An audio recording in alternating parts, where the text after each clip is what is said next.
kita dengan NIM 23044111421. Pada kesempatan kali ini saya akan mempresentasikan tentang penginderaan jauh. Nah, apa sih itu penginderaan jauh? Penginderaan jauh adalah teknologi yang digunakan untuk memperoleh informasi tentang objek atau wilayah di permukaan bumi tanpa melakukan kontak fisik langsung dengan objek tersebut. Informasi ini diperoleh melalui deteksi energi yang dipantulkan atau dipancarkan oleh objek menggunakan sensor yang terpasang pada platform seperti satelit, pesawat terbang, atau drone. Komponen penginderaan jauh. Yang pertama ada sumber energi alami, matahari sebagai sumber energi utama, energi buatan, radar atau lidar yang menghasilkan gelombang mikro atau laser untuk mendeteksi objek. Yang kedua, objek di permukaan bumi.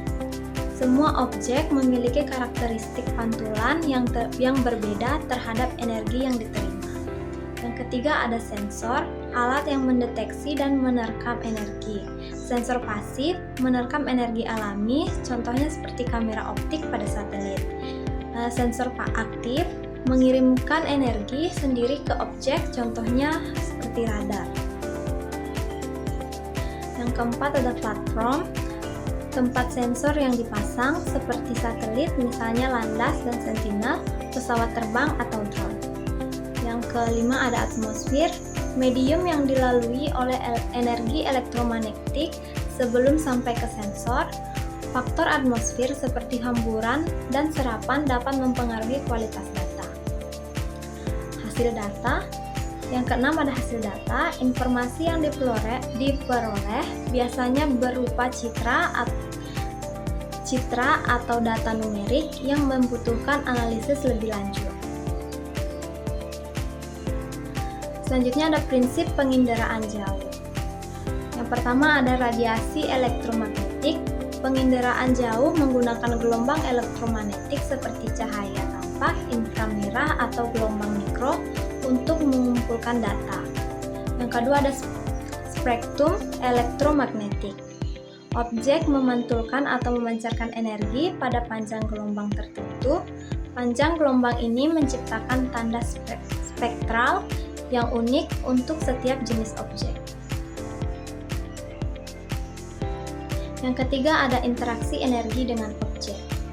Ketika energi mengenai objek, sebagian diserap, dipantulkan atau ditransmisikan, tergantung pada sifat objek tersebut. Proses penginderaan jauh. Yang pertama ada pengumpulan data. Energi dari sumber seperti matahari atau radar diterima oleh objek di bumi, dipantulkan dan ditangkap oleh sensor. Yang kedua ada perekaman data. Sensor menangkap data dan menyimpan dalam bentuk digital. Yang ketiga ada pengolahan data. Data mentah diolah menggunakan perangkat lunak khusus seperti ENFI atau ArcGIS untuk memperbaiki kualitas dan mengekstrak informasi. Yang keempat ada interpretasi data. Data dianalisis oleh ahli untuk memahami karakteristik wilayah atau objek tertentu. Yang kelima ada pemanfaatan data. Data yang telah diinterpretasi digunakan untuk berbagai aplikasi seperti pemetaan, perencanaan wilayah, dan mitigasi bencana. Adapun jenis-jenis penginderaan jauh, yang pertama berdasarkan sumber energi. Ada pasif menggunakan energi alami seperti kamera optik pada satelit Landas. Aktif menggunakan energi buatan seperti radar SAR dan satelit Sentinel-1. Yang kedua berdasarkan spektrum elektromagnetik, cahaya tampak untuk memetakan warna objek seperti tanaman atau air. Yang kedua inframerah untuk mengukur suhu atau kesehatan tanaman. Yang ketiga gelombang mikro digunakan untuk radar, misalnya mendeteksi permukaan tanah bahkan di bawah awan. Yang ketiga berdasarkan platform. Yang pertama ada satelit, pengamatan skala global. misalnya modis. Yang kedua, pesawat terbang, pengamatan lokal dengan resolusi tinggi. Yang ketiga ada drone, fleksibel untuk area kecil dengan detail yang tinggi. Aplikasi penginderaan jauh. Yang pertama ada lingkungan dan kesehatan seperti pemantauan deforestasi, pendeteksi kebakaran hutan, analisis vegetasi dan kesehatan tanaman.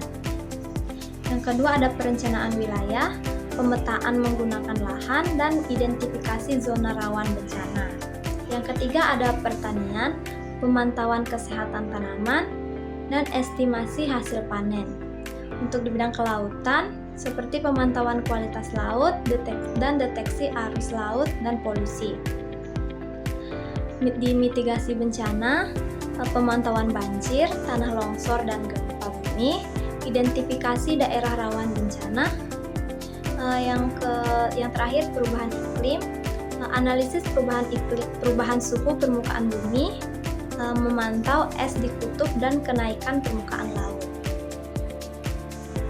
Adapun kelebihan dan kekurangan dari penginderaan jauh adalah kelebihannya mengamati area luas